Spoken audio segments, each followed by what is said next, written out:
Hello दोस्तों, आप सबका मेरे यूट्यूब चैनल पर स्वागत है। बात करते हैं कहानी तड़प तेरे इश्क की के अगले भाग की। पिछले भाग में आपने पढ़ा कि आराध्या और प्रशांत ऑफिस पहुंच जाते हैं और वहां पर भी उनका झगड़ा हो जाता है और प्रशांत आराध्या को ये ऑर्डर देता है कि वो 1 घंटे बाद फाइल लेकर उसके पास आ जाए। अब आगे ठीक 1 घंटे बाद आराध्या फाइल लेकर प्रशांत के पास पहुंचती है। उसके होठों पर शरारती मुस्कान थी। प्रशांत घड़ी में टाइम देखता है और फिर आराध्या के हाथ से वो फाइल लेकर खोलता है। पर जैसे ही वो फाइल खोलता है तो हैरानी और गुस्से से उसकी आंखें फैल जाती हैं। आखिर ऐसा भी क्या कर दिया था आराध्या ने? दरअसल आराध्या ने पूरी फाइल पर रेड पेन से मार्क कर दिया था और जगह जगह फूल पत्तियां भी बना दी थी। कुल मिलाकर पूरी फाइल का कबाड़ा कर दिया था उसने। जैसे जैसे प्रशांत फाइल के पन्ने पलट रहा था, वैसे वैसे उसका गुस्सा भी बढ़ता ही जा रहा था, जो कि आराध्या भी देख पा रही थी। वह प्रशांत का गुस्सा से भरा चेहरा देखकर मन में, बस अब फटेगा ज्वालामुखी और मैं इस ऑफिस से बाहर, इसके घर से बाहर, इसके शहर से बाहर। वो मन ही मन खुश होते हुए ये सब सोच रही थी। उधर प्रशांत का गुस्सा बढ़ता ही जा रहा था। आराध्या ने उसकी पूरी फाइल का सत्यानाश कर दिया था। वो गुस्से से फाइल बंद करता है और आराध्या की तरफ देखते हुए, व्हाट द हेल, ये क्या किया तुमने? अकल नहीं है तुम में जरा सी, वो उस पर चिल्लाते हुए बोलता है। आज पहली बार आराध्या को उसके चिल्लाने पर गुस्सा नहीं आ रहा था, बल्कि खुशी हो रही थी। बड़ी मुश्किल से उसने अपनी ये खुशी अपने अंदर छिपा रखी थी। अपने चेहरे के भावों से उसने उसको बिल्कुल पता नहीं चलने दिया कि उसे तो बहुत मजा आ रहा है। अब उसकी बात सुनकर वो तो इस पल का वेट कर रही थी कि कब प्रशांत उससे कहे कि निकल जाओ मेरे ऑफिस से और दोबारा कभी अपनी शक्ल मत दिखाना। अंधी हो या सुनाई नहीं दे रहा तुम्हें? कुछ पूछ रहा हूं मैं। ये क्या किया तुमने? इस पर वो और भी गुस्से से बोलता है। आराध्या अपनी गर्दन झुकाते हुए, सॉरी सर, बट आपने ही तो कहा था जहां समझ में ना आए। प्रशांत बीच में ही उसकी बात काटते हुए, क्या कहा था मैंने? कि जहां समझ में ना आए वहां ये रेड मार्क कर देना या ये फूल पत्तियां बना देना? वो फाइल खोलकर उसको दिखाते हुए बोलता है, नहीं सर, ऐसा तो नहीं कहा था आपने। लेकिन अब मैं एक एक चीज के लिए बार बार थोड़ी ना आपके पास आती कि मुझे ये समझ नहीं आ रहा, ये समझ नहीं आ रहा। मैंने सोचा कि मैं मार्क कर लेती हूँ।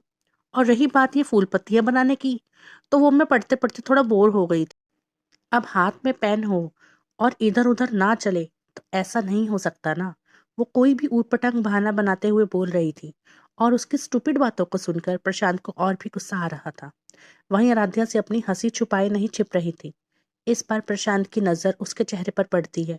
वो तुरंत समझ जाता है इसने ये जानबूझकर किया है, उसे तंग करने के लिए, उसे गुस्सा दिलाने के लिए। अगले ही पल वो उसे दोनों कंधों से पकड़कर पीछे दीवार से लगाते हुए, हाउ डेयर यू, हिम्मत कैसे हुई तुम्हारी ये सब करने की, मेरी फाइल बिगाड़ने की? जानबूझकर किया ना तुमने, ताकि मैं तुम्हें ऑफिस से बाहर निकाल सकूं। बट ऐसा होगा नहीं मिस। अब तो तुम यही काम करोगी और जो मैं कहूंगा वो करोगी और मेरी आंखों के सामने करोगी। वो उसके कंधों को जोर से दबाते हुए गुस्से से बोल रहा था। कोई होश नहीं था उसको इस वक्त कि उसके इस तरह आराध्या को पकड़ने से उसे दर्द हो रहा होगा। और सच में आराध्या को दर्द हो रहा था। अगले ही पल वो उसके हाथ झटकते हुए, डोंट टच मी, वो भी गुस्से से बोलती है।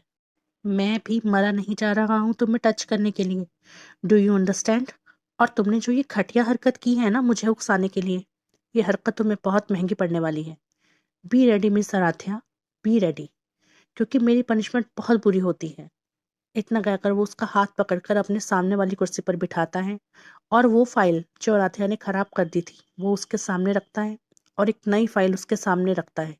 अब एक एक शब्द मुझे इस फाइल में कॉपी करके दो और जब तक तुम ये काम पूरा नहीं कर देती तुम घर नहीं जा सकती, चाहे फिर कितना भी टाइम क्यों ना हो जाए।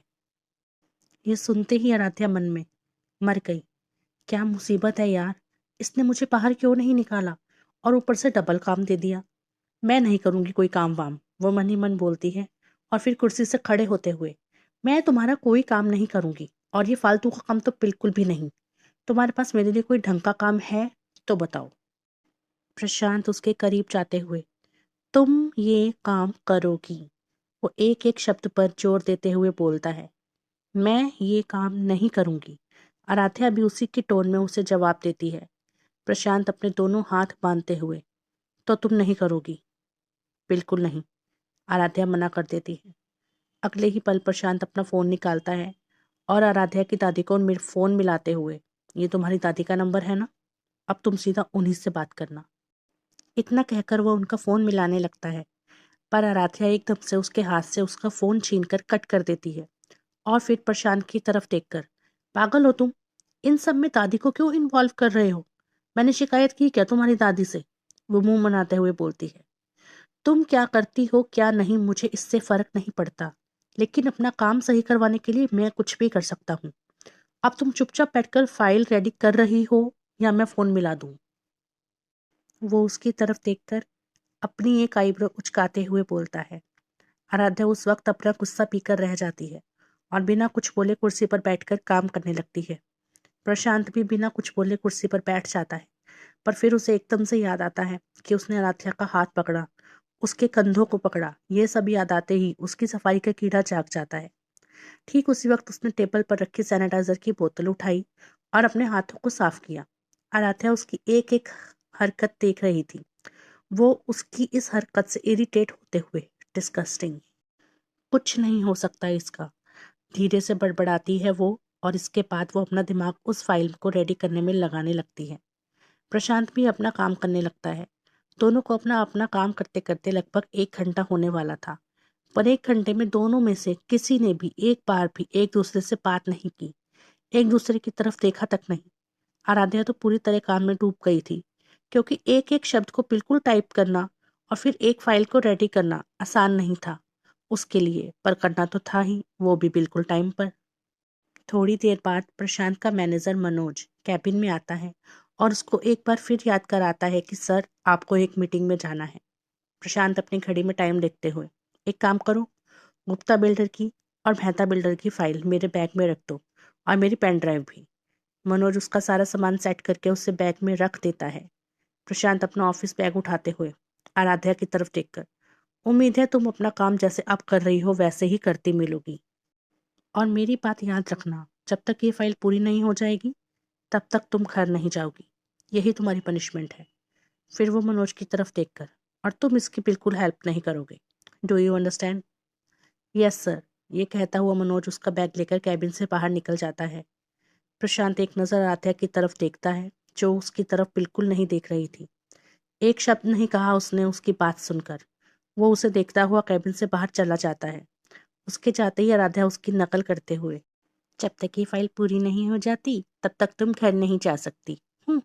बड़ा आया मुझ पर हुक्म चलाने वाला, दादी जी ने कहाँ फंसा दिया मुझे। इसके बाद वो जल्दी जल्दी अपने हाथ चलाने लगती है। प्रशांत अपनी गाड़ी में बैठता है, उसका ड्राइवर गाड़ी स्टार्ट करता है और वहां से चला जाता है। अपने कैबिन में प्रशांत ने एक हिडन कैमरा लगा रखा था, जिसके बारे में किसी को भी पता नहीं था, क्योंकि वो एक बड़ा बिजनेसमैन था और कहीं कोई उसके ऑफिस का ही कोई एम्प्लॉय उठकर उसका डाटा लीक ना कर दे। इसलिए उनके ऊपर नजर रखने के लिए उसने हिडन कैमरा लगाया था और उसका कनेक्शन उसने अपने फोन में ले रखा था। अब उस कैमरे में से वो देख सकता था कि राधिया काम कर रही है या नहीं। वो गाड़ी में बैठते ही अपना फोन ऑन करके राधिया को देखता है। वो उसे काम करते हुए ही मिलती है। उसके बाद वो फोन साइड में रखता है और अपने लैपटॉप पर अपना काम करने लगता है। आराध्या जितनी जल्दी हो सके उस फाइल को कंप्लीट करने की कोशिश कर रही थी। उसको काम करते हुए बहुत टाइम हो गया था। पहली बार वो इतना काम कर रही थी, इसलिए उसके हाथ भी जवाब दे रहे थे और गर्दन में भी दर्द होने लगा था, लेकिन फिर भी वो रुक नहीं रही थी। ठीक उसी वक्त कैबिन का गेट नॉक करके मनोज अंदर आता है। उसके हाथ में कॉफी का कप था। उसे देखकर आराध्या, आप?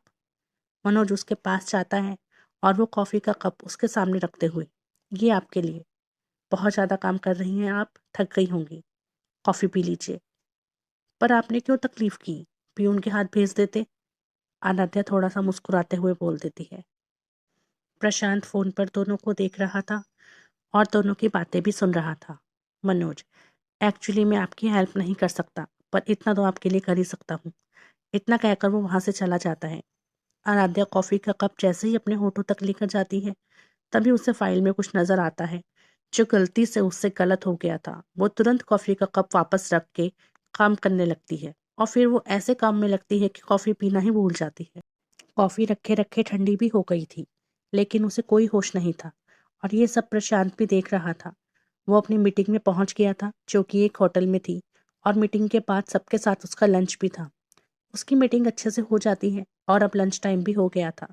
वो अपने क्लाइंट्स के साथ मिलकर लंच करने लगता है। जैसे ही वो पहला निवाला खाने लगता है तो एकदम से उसे आराध्या का ख्याल आता है कि उसने खाना खाया होगा या नहीं। वो तुरंत अपना फ़ोन ऑन करके उसको देखता है। वो अभी भी काम कर रही थी। कॉफ़ी वैसे ही रखी हुई थी। अब प्रशांत को उसके लिए थोड़ा बुरा भी लग रहा था कि वो कुछ ज़्यादा ही सख्त हो गया। जब वो खाना स्टार्ट नहीं करता तो उसके साथ बैठे लोग, क्या हुआ मिस्टर प्रशांत, आप खा क्यों नहीं रहे? Any problem? No no no, कोई प्रॉब्लम नहीं है। इसके बाद वो अपना खाना शुरू करता है, पर उसके गले के नीचे नहीं उतर रहा था और बिजनेस मीटिंग होने की वजह से वो मना भी नहीं कर सकता था। थोड़ा बहुत खाकर वो उठ जाता है। लंच टाइम कब का बीत गया था। आराध्या को न भूख का एहसास था और न ही प्यास का। शाम होने को आ गई थी पर उसकी फाइल अभी आधी ही हुई थी। उसके हाथ और गर्दन बहुत बुरी तरह दर्द करने लगे थे। 2 मिनट के लिए वो अपने हाथ लैपटॉप से हटाती है और अपनी गर्दन के पास ले जाकर अपनी गर्दन को दबाने लगती है। ऐसा करते हुए उसकी नज़र घड़ी पर पड़ जाती है, जो कि 4:30 बजने का इशारा कर रही थी। 5:30 बजे ऑफिस ऑफ हो जाएगा, लेकिन उसका काम अभी खत्म नहीं हुआ था। ठीक उसी वक्त कैबिन का गेट खोलकर प्रशांत अंदर आता है और आराध्या को अपनी गर्दन दबाते हुए देख लेता है। उसको देखकर वो तुरंत वापस अपना काम करने लगती है, क्योंकि अब वो उससे बहस नहीं करना चाहती थी और कोई तमाशा करना नहीं चाहती थी। कॉफी का कप वैसे ही रखा हुआ था और उसने लंच भी नहीं किया था। प्रशांत अंदर आता है और सीधा आराध्या के पास, यू में गो नाउ, वो उसके हाथ से फाइल लेते हुए बोलता है। उसके शब्द सुनकर आराध्या हैरानी से उसकी तरफ देखते हुए, बट अभी फाइल कंप्लीट नहीं। प्रशांत बीच में ही उसकी बात काटते हुए, आई सेड गो नाउ, इतना कहकर वो अपनी सीट पर बैठकर अपनी नजरें लैपटॉप में गड़ा लेता है, जैसे देखना नहीं चाहता था आराध्या की तरफ, क्योंकि अपने कहे शब्दों से पलट गया था वो। और क्यों पलट गया था ये तो उसे भी नहीं पता था। आराध्या हैरानी से खड़ी होकर उसे ही देख रही थी। वो समझ ही नहीं पा रही थी कि ये वही प्रशांत है जो सुबह उस पर गुस्सा कर रहा था, या ये कोई और प्रशांत है। वैसे एक बात है, प्रशांत के सुर बदल गए। आखिर वो इतना खड़ूस है नहीं जितना बनता है। तो अब क्या करेगी आराध्या और क्या करेगा प्रशांत? कैसे होगी इनकी मोहब्बत भरी दास्तां शुरू? ये सब जानने के लिए आपको बने रहना होगा मेरे साथ, मेरी कहानी के साथ, और करना होगा चैनल को सब्सक्राइब, वीडियो को लाइक। तो जिन लोगों ने अभी तक सब्सक्राइब नहीं किया है वो जल्दी से मेरे चैनल को सब्सक्राइब कर दें। मिलते हैं जल्दी ही अगले भाग के साथ। Thank you.